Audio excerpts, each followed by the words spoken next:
E aí pessoal, bom dia, bem-vindos a mais uma aula. Nós vamos dar continuidade ao nosso conteúdo sobre as substâncias inorgânicas, né? Falamos na última aula sobre ácidos e bases e a gente vai continuar nossa aula falando sobre sais e óxidos. Mas antes de eu dar início à nossa aula, eu gostaria de só reforçar para vocês a importância de se cuidar, de usar máscara, tá lavando as mãos, tá evitando aglomerações e ficando o máximo possível em casa, tá, gente? Então se cuidem, por favor, e eu espero que isso tudo passe logo para que a gente possa voltar à nossa rotina diária na escola, né? Então, gente, dando continuidade ao nosso assunto, na última aula a gente falou sobre ácidos e bases, que os ácidos são formados por substâncias que tem o hidrogênio como principal constituinte e os óxidos e as bases são formadas por substâncias que têm o hidróxido, né, o hidroxila, o oxidrila, que é o OH, o oxigênio e o hidrogênio juntos, né, que ácidos e bases são elementos que podem ser dissolvidos em água e aí podem conduzir eletricidade se for em meio aquoso, né.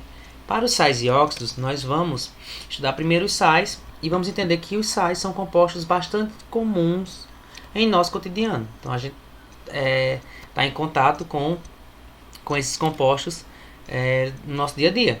O mais comum deles, o mais, digamos assim, que a gente está em contato praticamente constante é o sal de cozinha ou cloreto de sódio, né? Então nós temos aí um exemplo de sal.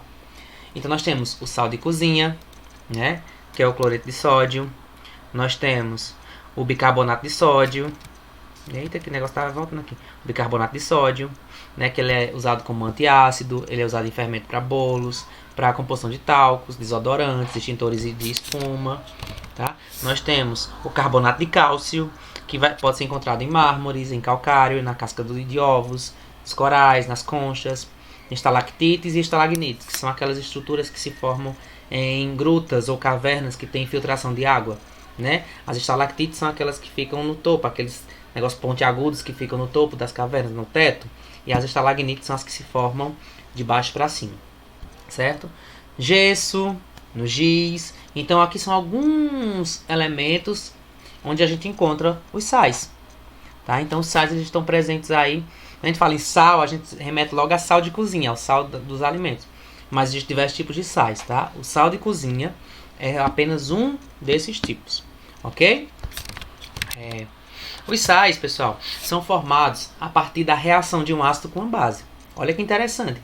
Lembra que lá na última aula eu coloquei o ácido de uma cor, a base de uma cor azul, o ácido de uma cor laranja, se não me engano, e o sal eu coloquei com as duas cores?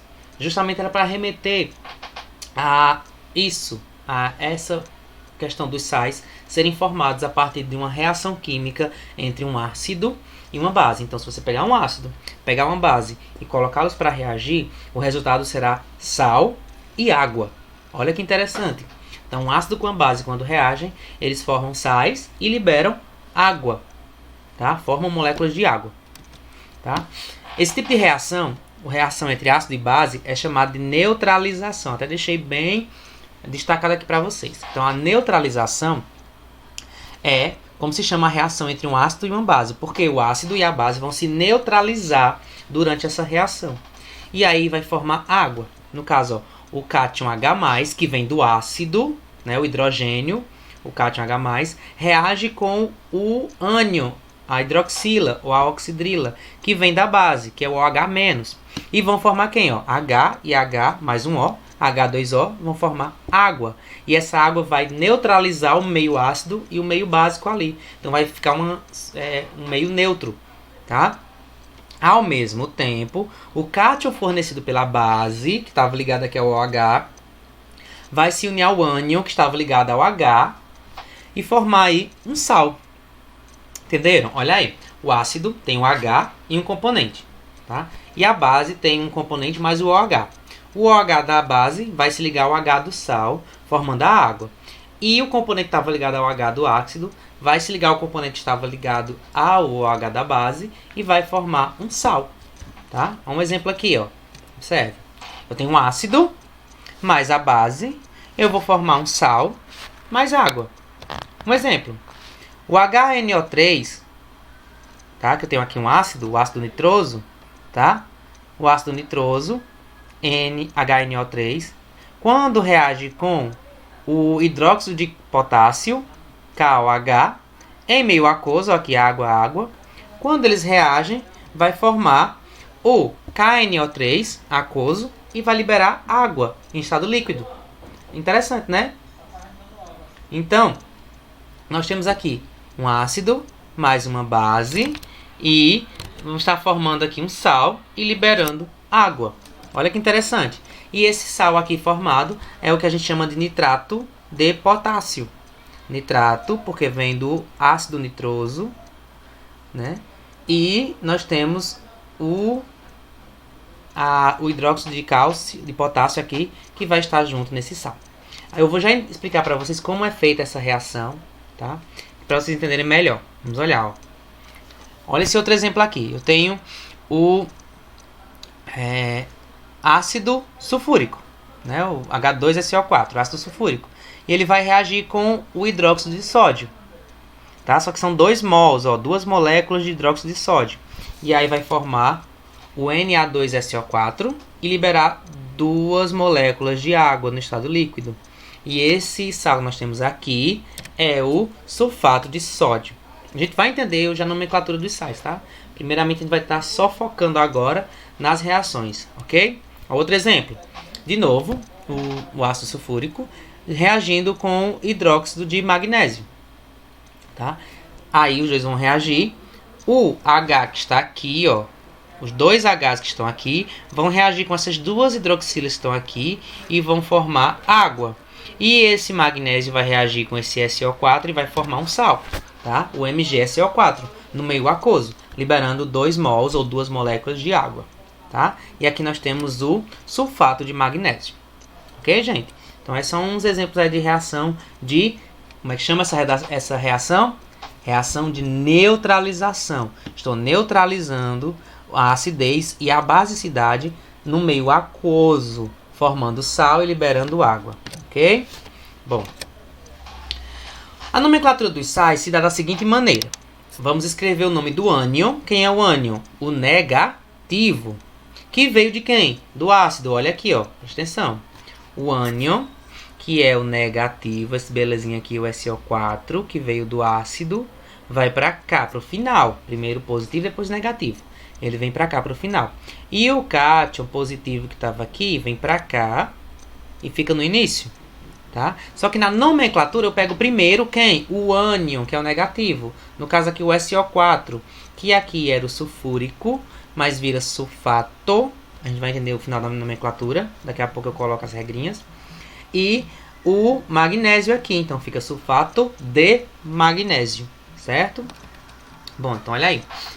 A nomenclatura dos sais é realizada escrevendo-se o nome do ânion, que veio do ácido, trocando-se a sua terminação, conforme eu vou mostrar daqui a pouco, terminando com o nome do cátion, que veio da base. Então, o ácido vai doar o ânion e o cátion vai doar a base.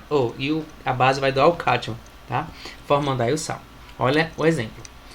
O nome do ânion, com a terminação trocada, D, mais o nome do cátion normal.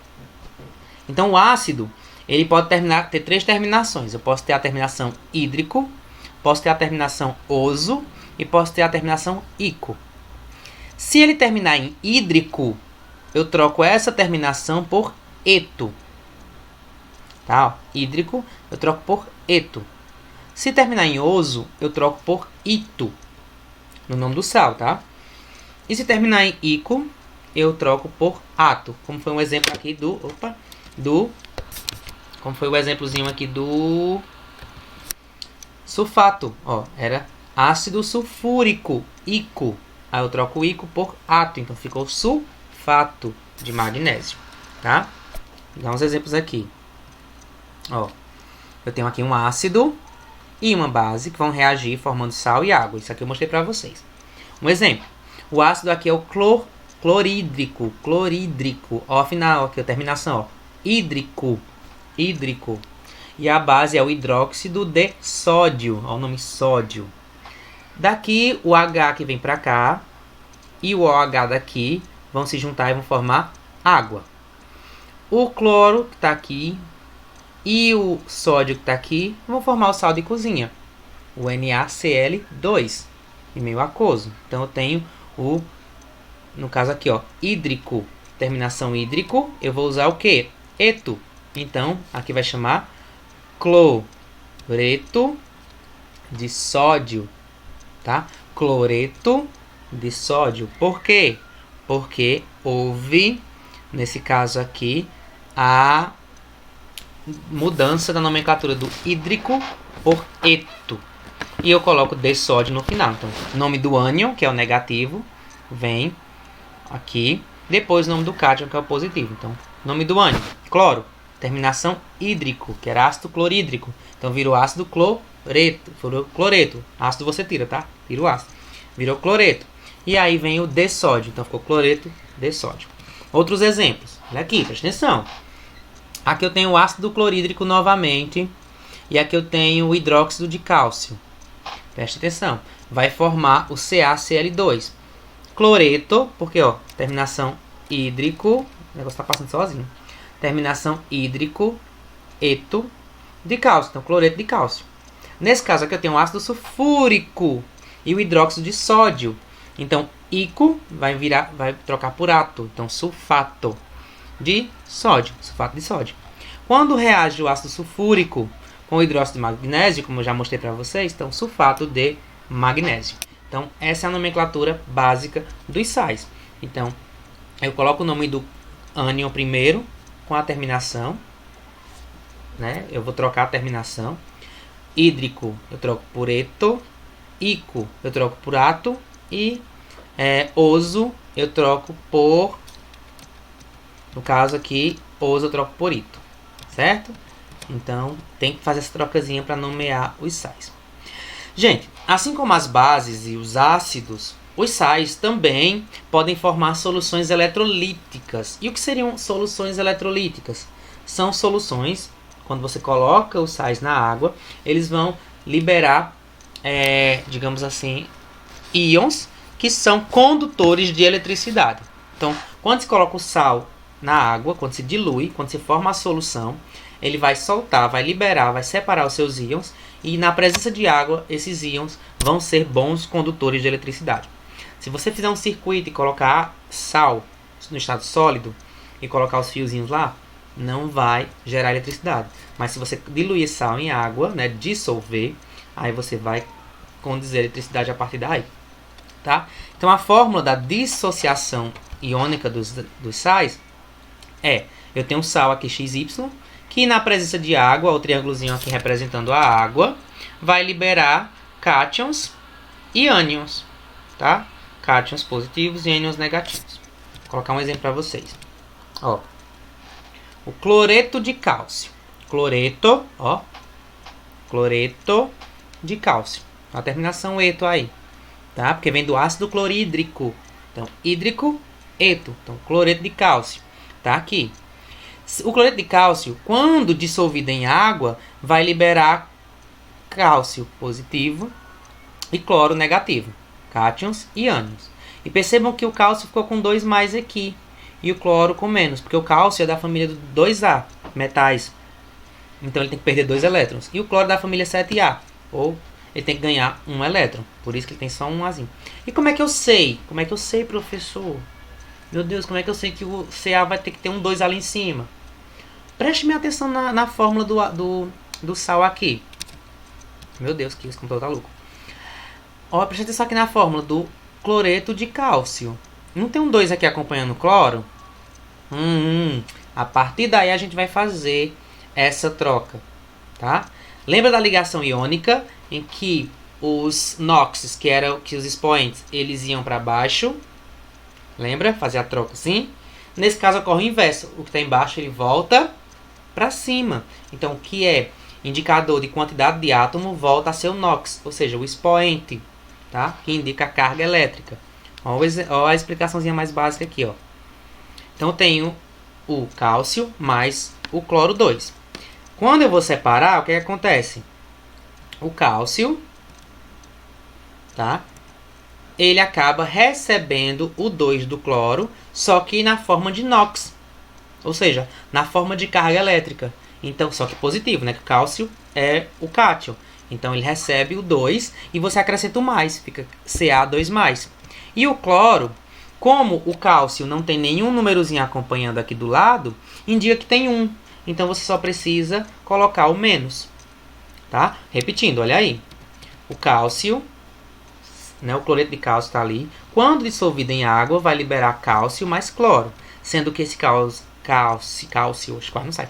Sendo que esse cálcio é positivo e tem 2 elétrons de valência, que esses 2 elétrons tem que ser representado em cima, que é o NOx aqui, que vem dali do cloro.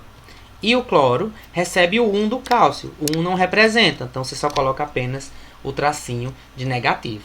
Então é assim que você coloca o expoente, a carga, que a gente chama de NOx, tá? Lembra disso, é o NOx, que você coloca quando faz a dissociação iônica dos sais em meio aquoso, dentro, né, de uma solução com água. Ok, pessoal? Bom, agora a gente vai deixar um pouquinho os sais de lado. Espero que vocês tenham entendido os sais. Vocês podem rever a aula várias vezes, claro, para vocês tentarem compreender isso daí. Na apostila de vocês também tem outros exemplos dos sais e do uso deles no dia a dia e da dissociação dos sais. Vocês podem olhar lá nas páginas que eu vou deixar disponível no Google Class, né? No Classroom, certo? Bom, os óxidos, olha, vamos analisar agora os óxidos, né? Respira um pouquinho para deixar separar os sais. Agora vamos para os óxidos. Os óxidos, olha como o nome diz, oxi, vem de oxigênio, então os óxidos vêm de oxigênio. Vocês vão entender isso agora, mas primeiro a gente vai analisar essa imagem aqui. Olha isso, a gente tá vendo aqui, gente, uma chaminé de uma fábrica, liberando, liberando várias fumaças, tanta palma, meninas, liberando fumaça aqui até umas horas, né? Muita fumaça. Essa fumaça ela é rica em elementos químicos poluentes, gases poluentes. O principal deles é o CO2. E essa notícia é atual, gente. Ó, foi de hoje. Tá? Dia 4 de 6 de 2020. Tá? Às 6h15. Então, concentração de CO2 atingiu, em maio, o nível mais alto de sempre, apesar do abrandamento das emissões devido à pandemia do Covid-19. Seriam precisos milhares de anos sem emissões para que os níveis regressassem a valores pré-industriais, antes, né, da Revolução Industrial, da invenção da indústria. Então, olha aí, gente, muito gás. Então, CO2 que aparece aqui na notícia, esse CO2 aqui, que a gente chama de gás carbônico ou dióxido de carbono, tá? Ele é um óxido. E percebam que ele tem um elemento químico que a gente já conhece aí no meio, né? A gente já conhece os dois. Mas tem um que é fundamental para receber o nome de óxido, o oxigênio. Então, todo óxido ele tem um átomo ou mais de pelo menos um átomo de oxigênio, pelo menos. Só que a gente vai entender uma coisa. Todo óxido tem oxigênio, é obrigatório. Mas nem todo elemento químico que tem oxigênio se trata de um óxido. Todo óxido tem que ter oxigênio, mas nem todo elemento químico que tem oxigênio se trata de um óxido. E como eu vou diferenciar isso, professor? Como é que eu vou saber se é um óxido ou não? É fácil. Os óxidos são compostos binários. Binários. O que é isso? Formados por 2 elementos químicos. 2. Se é obrigatório ter um oxigênio, então o outro elemento químico pode ser qualquer um outro, mas um desses 2 elementos químicos, o oxigênio é obrigatório. Tá? Então, o oxigênio está ligado a outro elemento químico. Então, a união do oxigênio com outro elemento químico, só 2 elementos, eu tenho um óxido. Então, se eu pegar o cálcio ligado com carbono e oxigênio, né? CaCO2, o carbonato de cálcio, ou carboneto de cálcio. Eu não tenho aí um óxido, porque eu tenho 3 elementos químicos. Já no caso aqui, eu tenho Para ser um óxido, eu tenho que ter dois elementos químicos ligados. Apenas dois. É um composto binário. Passou de dois, então não tem um cálcio, um óxido, eu provavelmente tenho um sal. Tá? Ok?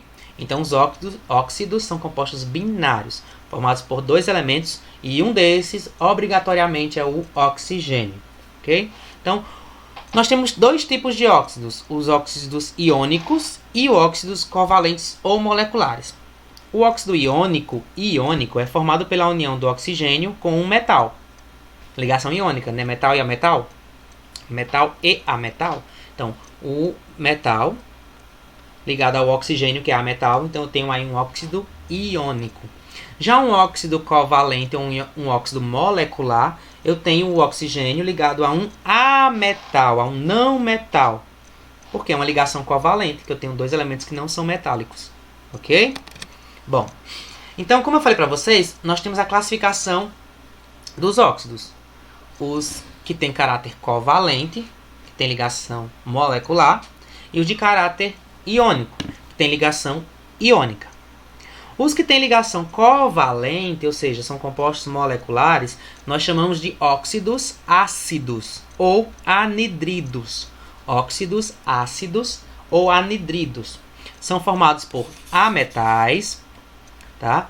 Os óxidos ácidos possuem caráter covalente, ou seja, é formado por ligação covalente, sendo que na presença de água, esses compostos produzem ácidos. Na presença de água, os óxidos vão produzir ácidos. E, por outro lado, se ele estiver presente em uma base, um exemplo, se ele estiver presente em soda cáustica, um exemplo, ou em um sabão em pó líquido, sabão líquido, pó, ou um sabão líquido, eles vão formar sal e água. Interessante, né? Se você colocar um óxido ácido em água, ele vai formar ácido. Se você colocar em uma substância básica, ele vai liberar sal e água. Tá? Vai formar sal e liberar água. Como, ó, um exemplo aqui, ó, CO2 e o SO2. Perceba que são dois elementos, ó, o C e o O. Ah, professor, mas tem dois átomos de oxigênio. Não importa. São dois átomos de oxigênio, mas eu tenho apenas oxigênio e carbono aqui. E aqui eu tenho oxigênio e enxofre. E a nomenclatura dos óxidos é bem interessante. Eu vou explicar para vocês, porque se ele for um oxiácido, eu tenho um tipo de nomenclatura, e se ele for um ácido de ligação iônica, um óxido de ligação iônica, na verdade, eu vou ter uma nomenclatura diferente, um pouquinho diferente. Tá? Então, olha aqui. O CO2 eu chamo de dióxido de carbono ou gás carbônico. E o SO2 eu chamo de dióxido de enxofre. Catou a referência? Dois oxigênios, dióxido. Dois oxigênios, dióxido.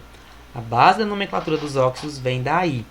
O nome óxido que vem de oxigênio, tem que vir primeiro. E depois vem o elemento que ele está ligado. Óxido de carbono. Dióxido de carbono. Trióxido de outra coisa. Então, vai depender da quantidade de oxigênio aí. Então, como eu vou dar nomes aos óxidos ácidos, aos anidridos? É fácil. Primeiro, antes do nome óxido, eu tenho que colocar o prefixo que indica a quantidade de oxigênios que eu tenho. Olha aí. Se eu tenho um oxigênio, eu vou usar monóxido. Se eu tenho 2, dióxido. Se eu tenho 3, trióxido. 4, tetróxido. Pentóxido, heptóxido e assim por diante. Sempre antes do nome óxido. Então eu tenho o teu prefixo. Tá? Mono, di, tri, tetra, penta, hepta, hexa e assim por diante. Depois do nome óxido de, eu tenho que indicar a quantidade também do outro elemento que está ligado ao oxigênio. Então, se eu tenho um carbono, só carbono. Se eu tenho 2, dicarbono. Se eu tenho 3, tricarbono. Se eu tenho 4, né, tetracarbono. Então, também tenho que dizer isso. Tá? Olha o exemplo aqui, ó. CO2, dióxido, porque eu tenho 2 oxigênios aqui, dióxido de carbono, porque eu tenho um carbono. Olha aqui, SO3, trióxido, porque eu tenho 3 de enxofre, só tenho um enxofre, beleza? Já nesse caso aqui eu tenho cloro 2O7, 2 cloros e 7 oxigênios, não tanto. Então 7, hept, que é o prefixo, óxido, heptóxido de Quantos cloros eu tenho? 2. Então, dicloro. Epitóxido de dicloro. Epitóxido de dicloro. Então, essa é a nomenclatura dos óxidos, que são os anidridos, que é óxido ácido, formado por ligação molecular. Um metal, dois ametais no caso. Oxigênio e outro elemento que não seja metal. Tá? Então, tenho aí a nomenclatura dele é essa. Já nós também temos os óxidos básicos. Os básicos são formados por ligação iônica. O oxigênio ligado a um metal, tá? Que quando reagem, eles formam sal e água, ok? Eles reagem com ácido, formam sal e água. Um exemplo. Na2O, sódio, que é um metal, e o oxigênio, óxido de sódio. Ou CaO, óxido de cálcio, tá? Então aqui eu tenho dois óxidos que são básicos, porque são formados por metal e oxigênio, ok? E como eu vou nomear os óxidos básicos? Gente, atualmente se usa a mesma regra que eu expliquei para vocês dos anidridos, né? É a mesma regra. Eu tenho que botar o prefixo, o nome óxido, prefixo e o elemento químico. Ou seja, se fosse NaO, então é óxido de sódio. Agora, se fosse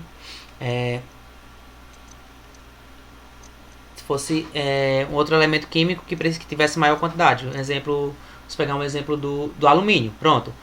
Al2O3. Al2O3. Então ficaria trióxido de dialumínio. Porque eu tenho 2 alumínios e 3 oxigênios. Beleza? Mas, tá? Antigamente se usava outra nomenclatura que também vocês têm que aprender, porque em alguns livros, em alguns, você pode ver em algum site, alguma coisa, que ainda esteja usando essa nomenclatura mais antiga. A atual se usa a mesma dos anidridos, mas pode ser que você precise usar a nomenclatura mais antiga, já que em alguns sites pode ainda, ou alguns livros, algum material, pode vir ainda a nomenclatura antiga. Então, como seria essa nomenclatura antiga, professor? Bom, ela vai focar nos elétrons de valência, tá? Nos elementos que têm elétrons de valência, a quantidade de elétrons de valência. Quando o elemento tem só um elétron de valência, então seria só óxido e nome do elemento. Um exemplo, óxido de sódio, óxido de cálcio. Porque o sódio só tem um elétron de valência, o cálcio também só tem um, tá? No caso, o cálcio tem 2, mas o oxigênio também tem 2, então ia haver aí a simplificação, ia ficar KO, então ia ficar K2O2, KO. Então, o óxido de sódio, óxido de cálcio, tá? Por quê? Eu só tenho um elétron de valência, ok? Mas, quando eu tiver mais elétrons de valência, então eu tenho que explicar. Olha aqui. Eu vou usar óxido, mas o nome do metal de menor valência com a terminação oso. Ou o óxido com o nome do metal de maior valência com a terminação ico. Ou o óxido com o nome do elemento ligado ao oxigênio com o número romano que indica a quantidade de elétrons de valência. Olha aí. Como assim, professor? No primeiro caso, ó, eu tenho ferro. O ferro ele pode ter valência 2+, e valência 3+. Então, o ferro, porque ele é um elemento representativo. Tá? Ou ele é um elemento de transição, perdão. Então, ele não segue aquelas regrinhas de camada de valência, tudo bonitinho, como os outros seguem, né? Então, o ferro, ele pode ser 2+, ou pode ser 3+. Como o 2+, ele é o de menor valência, então ele ficaria com a terminação oso. Então, aqui seria o óxido ferroso. Ferroso. E esse outro O aqui, que tem o 3, ele é o de maior valência, então ele teria a terminação ico. Então, ficaria o óxido férrico.